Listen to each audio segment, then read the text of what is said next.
And we're back in the land that's struggling to keep the lights on and pay its bills. Long story short. Don't you just hate that? When somebody says long story short, it actually turns out to be the longest fucking story you've ever heard of. Okay, let's shorten this. Heavy on fuel. Planning Euro trip in 2019. Lots and lots of kilometers. Don't want to fill up a lot. Bike takes 7.3 liters 100, thanks to this person. How do we extend the range past 300 kilometers? This is how. A Camel tank, specifically made for the 1190.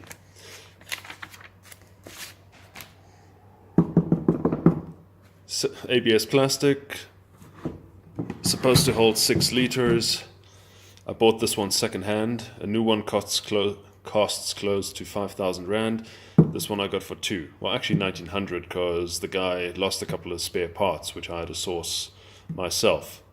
Yeah, you know, I hopped at his wife and his wife, well, took care of him, so never mind. I got a good deal. Now we need to install it. But first, slight modifications. Now, this tank breathes. It basically sucks in air as it depletes. The guy, rightly so, put a little air filter here, so you don't, if you're riding in dust, you don't suck that muck into there. I just added another breather cap, just, you know, for fun, because I like playing with. What we're going to do today, or right this moment before I splice this video, I'm not a big fan of putting silicone on anything. The chap said he rode 70,000 kilometers with this tank with silicone on it. It just gave him a peace of mind. Personally, it's like taping something up. Tape is a last measure. So I'm going to scratch this off, loosen it, and see what's underneath. Because this is supposed to be the barb, then a washer, and then a butyl or nitrile O-ring, which seals everything. Oh god, you gotta love working with petrol tanks. The fumes just get you so damn high. Alright, what are we looking at? PTFE thread tape, a little O-ring, and a washer keeping everything in place. So this is not OEM design. Thread tape, PTFE, you know what? The guy's got it right. It'll fit. So that wasn't silicone, that was actually epoxy glue. I've tried removing everything and turns out the thread is actually a bit damaged. And when I put it back together using Teflon tape, an O-ring and the washer, there was a minute bead of water coming out when I applied positive pressure to it. Positive pressure, you put your lips to the hole and you blow, baby. What, do you think my videos suck? You should see me blow. No, it cleans up really well. Alright, so the accessories came back, powder coated in matte black. Had to retap or redraw, whatever you call it, all these holes, get the old lock thread, tighten, whatever, the blah blah blah. Yeah, okay, let's call it Loctite, let's give them free advertising. All have been Loctited. Had to retap this as well. Turned out the epoxy had actually held on so well to the existing barb that shards or scraps of brass were actually still embedded in the thread, so that's clean now. Finding a replacement barb in South Africa is a little bit more difficult. You could order it from Alibaba or overseas, but that takes 50 days, and our current post office is defunct, so you're not going to get it anytime soon. What else? Got a couple of new spring clips. So we're nearly set. If I get the barb, we can put that in. Impossible to find a replacement. Not in South Africa. I've tried banjo bolts, but they'd have to be a lot longer to fit, because it turns out the frontmost threads are gone. Hey, else this would have worked. Banjo bolt. Annoying, you can only get this fine thread, not this big one. So what are we going to do? We're going to reuse this one and use Hylamar, which is a non-setting gasket material, and hopefully that works. And we're going to have a little bit of fun. These are reflective beads. That's glue. I'm thinking the Camel can glow in the dark. Hey. Alright, so let's start. The tank. Hey. The reflective beads are actually kind of cool. Don't know how long they'll last, but it's a cool effect. Right. And if anybody hears me say, while we're in here, somebody please smack me over the head.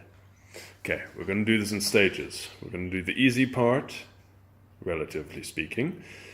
Putting the tank on, fixing everything, running the hose, and then the big problem, taking everything off, the tank off, running the hose up. What tools do we need?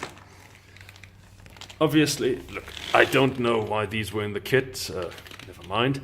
These are all powder coated black because, you know, black is beautiful and lives matter and whatever else. Installation bolts, I don't think we'll need. The bolts, this one's for the SW Motec kit specifically because that bolt replaces this one. A screwdriver, you know, just to defend myself from the guys who want to take my property without compensation, because you're not allowed to have a gun in this country anymore.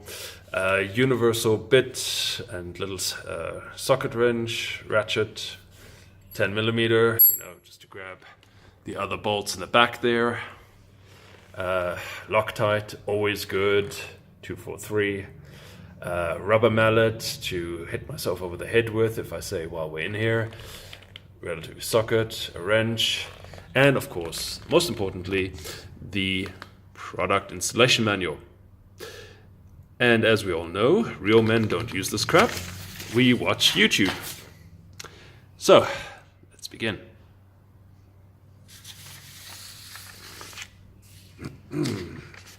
Now, because we have already watched YouTube, this bracket was usually sitting in the back here. Now it's coming up here, and it has to sit flush, so we have to grind some of this away. Angle grinder preferred, but I'm gonna use, you know, a normal file because I need the exercise. You know, it's a hard knock life for us. Sounds like old people having sex. Yeah. Great, now I can't get that image out of my head. Alright, depending on how bad your welds are, well, depends. Perfect. So, just gonna give that a lick of paint, no corrosion. I know it's aluminium or aluminum, whatever you want to call it, but it's unsightly. Next. Alright, so spacer plus tank. Okay, this is the OEM bolt. How much further does that thing go? There's quite a bit of thread in there.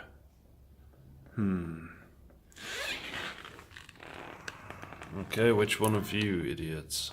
Okay, so that's the long bolt there. And if I take that black one out, it's a bit longer than the OEM, so this is our longer bolt, which we'll use there. Oh, harvesting parts.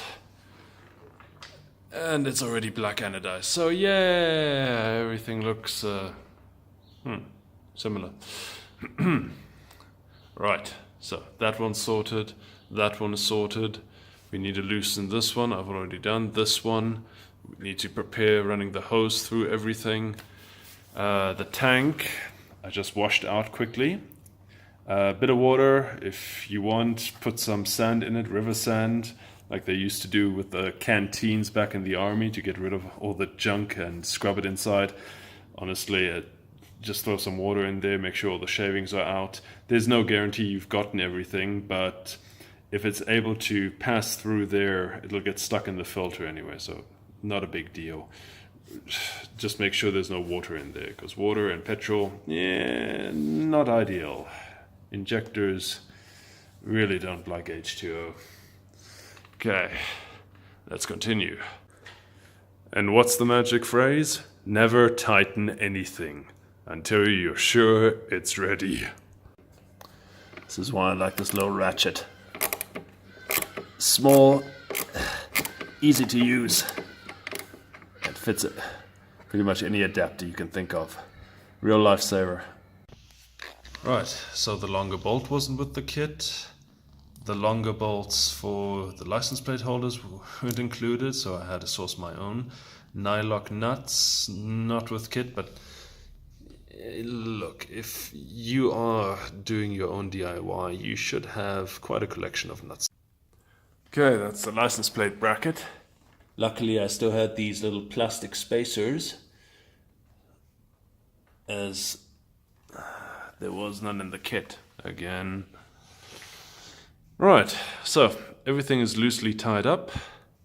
Now start connecting the hose, zip tying it all the way to the seat, and then the main job begins. Difficulty of this install? Yeah, if you bought it OEM and you had everything on you, it's not bad.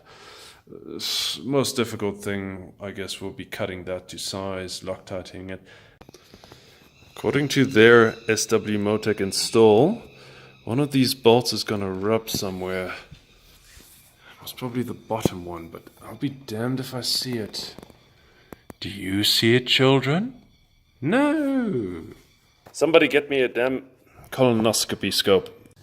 Okay, so it's this little button head that's rubbing with the frame of the tank. There it's contacting. We don't have a countersunk bolt for that. So what we can do, we drill this a little bit, not the bolt, but the metal.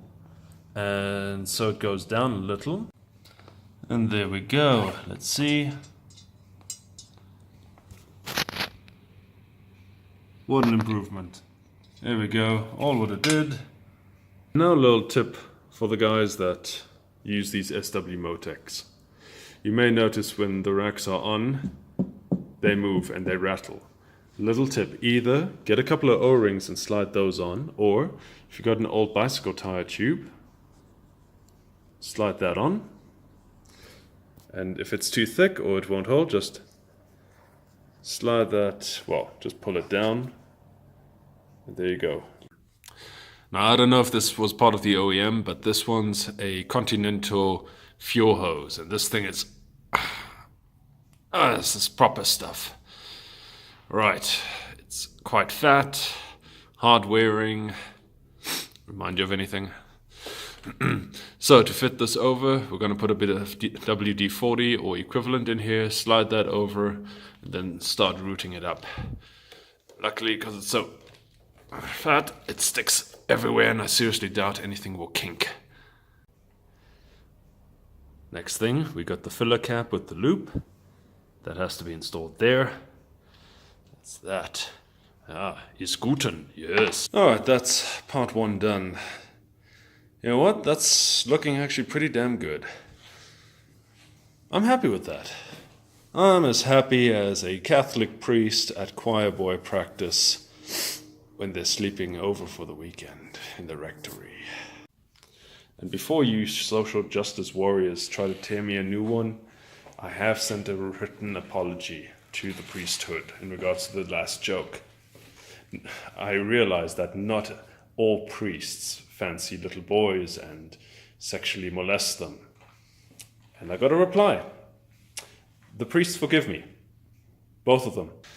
Right, so we now have to connect the hose. This is the vacuum hose, which on the newer models goes down here along with the spillage hose. That's basically if you overfill, it'll just drain out onto the floor. With the current price of petrol, you'll be catching that sooner or later. So what we're going to do, we could route it that way, but we're going to do it like the manufacturer did. So we're going to cut and run it down there, which, this is the hose. It's already kinked and all that. We'll just turn it around, and there's already a connector here, strangely enough. Huh. Okay, well, here's our hose. Make sure it doesn't bind or hit the brake cables. It's running underneath the brake cable, so nothing going to happen there. And of course, make sure that it does not negatively impact your steering. It's the last thing we need, right? Right. What else? If you're so keen, now's a great time to maybe paint these hoses so you know which one is which. Which one do you think is the pipe where the excess coolant comes from? This one? That one? This one? Give you a hint. It's this one. Why KTM ran this hose all the way to the other side when the reservoir is over there? I mean, wouldn't it be just simpler? Yeah. Never mind. What else? Usually the one with the plug, that's from the air box to get rid of all the extra moisture, rain, etc. Usually it's sometimes open it if you drive wet, but don't worry about it. Then my next video will be entitled Why You Should Drain and Replace Your Own Coolant and Not Give It to the Dealer to Do. Okay, so cable tied. There's the joint.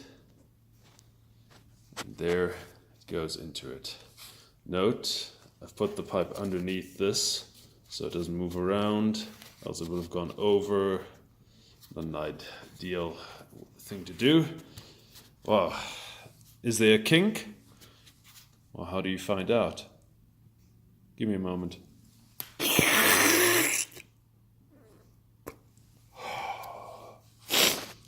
Oh, that's some good fumes. Well, first positive thing. Usually when I put this cover on, these bloody pipes were always in the way, so it wouldn't sit properly. I had to remove it, up, down, up, down. But now that each pipe has its own little lane, just snaps on. No problem. Right, that only took a few things. Couple of beers. Right, here we go. Everything is installed. Tomorrow we're going to fill it up. You fill the tank first, then you fill that. And the science behind this is as this tank depletes, negative pressure starts sucking the fuel into itself. Now, not that, this isn't, you can pin it and expect this thing to automatically fill it as quickly as possible. No, it'll actually fill it gradually, even when the bike is stationary. That being said, if the tank gets too hot, positive pressure will actually run back into the tank and then bleed out. So it's an interesting system. In theory, if you had a rotor pack or a couple of 2-liter Coke bottles and you connected them via a couple of barbs and just gave them a little breather and you put you could replicate the system that way. I'm sure somebody with a 125 moped will do this. Probably a Coke bottle just with a straw. Yeah. Other negative things. Look, the design, I like it. It's sound and it expands a hell of a lot if you give it too much pressure. What I'm not happy about is where this barb sits. I mean, it's not flush with the bottom. I would have expected them to maybe mold, I don't know, maybe a little lip or channel so this thing really sucks every last drop out. If this thing runs on empty, you will still have that much of fuel in it. Bit wasteful, to be quite honest. You can't lock this cap, unfortunately.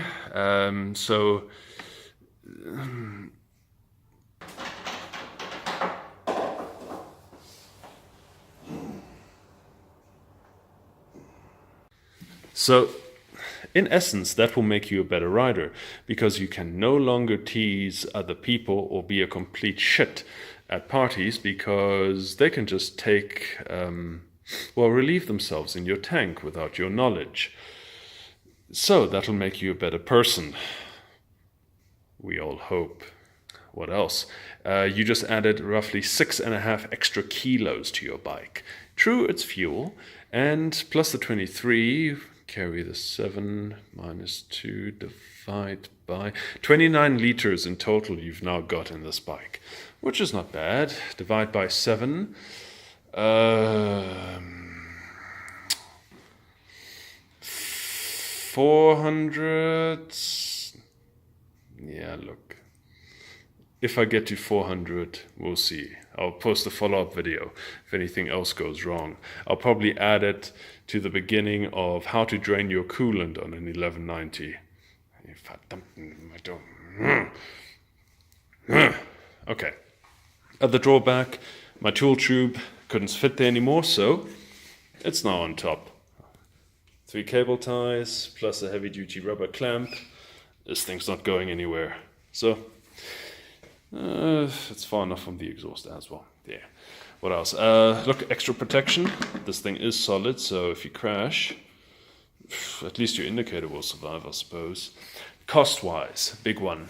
South Africa, US dollar exchange rate, 4,500, 5,000 rand for one of these things. That is excessive, okay? You might be better off with another solution, a rotopack system. But for ease and convenience, this is definitely the way to go. Install was relatively simple. Bearing in mind KTM's excessive take everything apart so you can route the fuel lines out of it with intolerance. I gotta say, it does give it something else. How much weight does it have now? It weighs the same as a BMW. The other thing you have to consider, you now have, again, you can get fluid or you can lose fluid.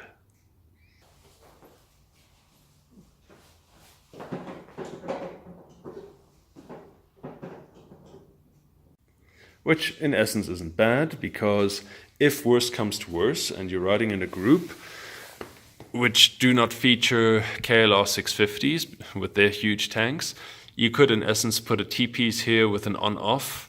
So if one of your friends runs out of fuel, you can just drive by him and wave to him and say, or you can be nice and you hold maybe a vodka bottle of 200 milliliters underneath it and pass him a bit of fuel. If you're a complete bastard, that is. Well, that's the install of the Camel tank for a KTM 1190. Possibly 1050, but to each his own. Gentlemen and ladies, I'm certain there are ladies watching. My good looks do attract a certain number of you. I wish. Until next time.